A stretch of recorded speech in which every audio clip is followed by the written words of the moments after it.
شہر کے بچوں کے مشہور و معروف نیلوفر ہاسپٹل میں آتی زدگی کا واقعہ پیش آیا۔ فوری ملی اطلاعات کے مطابق پہلی منزل پر واقع لیب میں آگ بھڑک اٹھی، جس کی وجہ سے ہاسپٹل کے اطراف و اکناف کے علاقوں میں دھواں پھیل گیا۔ اطلاع ملتے ہی فائر انجنوں کو طلب کر کے آگ کو بجھانے کا کام کیا گیا۔ آگ لگتے ہی وہاں موجود مریضوں اور ان کے رشتہ داروں میں خوف کی لہر دوڑ گئی۔ اس حادثے میں کسی بھی طرح کی جانی نقصان یا کسی کے زخمی ہونے کی اطلاع نہیں ملی۔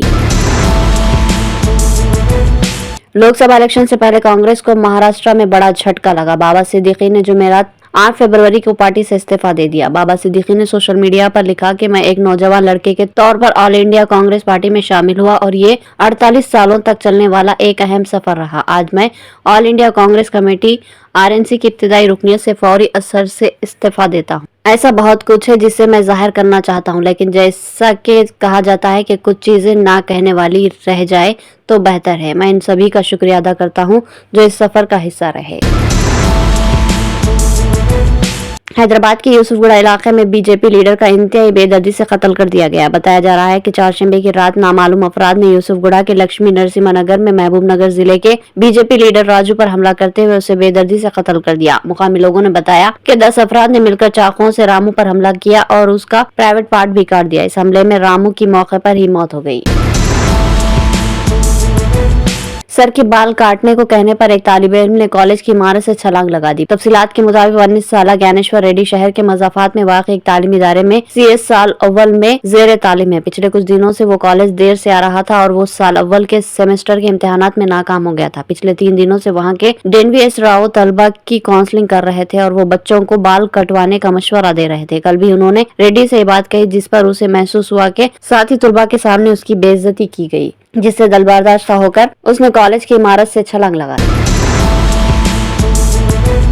تلنگانہ سے تعلق رکھنے والے دنیا کے کسی بھی خطے میں ہو، کانگریس حکومت ان کی مدد کے لیے ہمیشہ تیار ہے۔ چیف منسٹر تلنگانہ ریونت ریڈی نے حیدرآبادی طالب علم پر شکاگو میں ہوئے حملے کو پریشان کن قرار دیتے ہوئے کہا کہ یہ مظہر علی پر شکاگو میں حملہ اور اس سے قبل بھی 20 ریاض کی موت انتہائی افسوسناک ہے اور ہمارے طلبہ کے تحفظ سے متعلق تفکرات پیدا کرنے والی ہے۔ اسے ریونت ریڈی نے مرکزی وزیر خارجہ ڈاکٹر S جے شنکر سے اپیل کی کہ امریکہ میں موجود ان کے ہم منصب سے ریاست تلنگانہ کے عوام اور حکومت کے تفکرات سے واقف کروائے۔ چیف منسٹر نے بتایا کہ بیرون ممالک تعلیم حاصل کر رہے طلباء کے لیے خصوصی ہیلپ ڈیسک قائم کیا جائے گا اور انہیں کسی بھی صورت میں رابطہ یا مدد کی فراہمی کے اقدامات کیے جائیں گے۔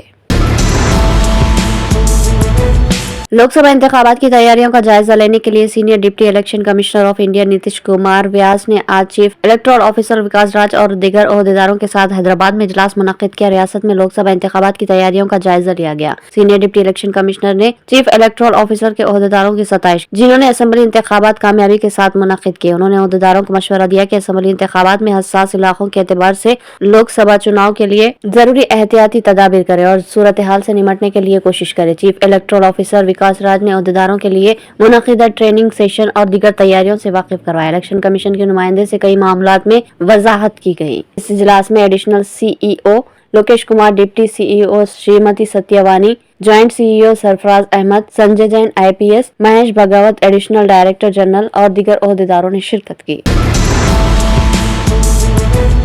گریٹر حیدرآباد میں موسم گرما میں پانی کی مؤثر سربراہی کی ہدایت۔ حیدرآباد کے انچارج وزیر اور وزیر ٹرانسپورٹ پونم پربھاکر نے واٹر ورکس عہدیداروں کو ہدایت دی کہ حیدرآباد میں عوام کو پانی کی مؤثر سربراہی کو یقینی بنائے اور کسی بھی علاقے میں پانی کی قلت کا مسئلہ درپیش نہ ہو۔ پونم پربھاکر نے گریٹر حیدرآباد میونسپل کارپوریشن کے دفتر میں اعلیٰ سطحی اجلاس میں شہر کے مسائل کا جائزہ لیا۔ انہوں نے کہا کہ موسم گرما کی آمد کے پیش نظر ایسے علاقوں کی نشاندہی کی جائے جہاں پانی کی سربراہی نہیں ہے۔ ان علاقوں میں پانی کی سربراہی کے متبادل انتظامات کیے جائیں۔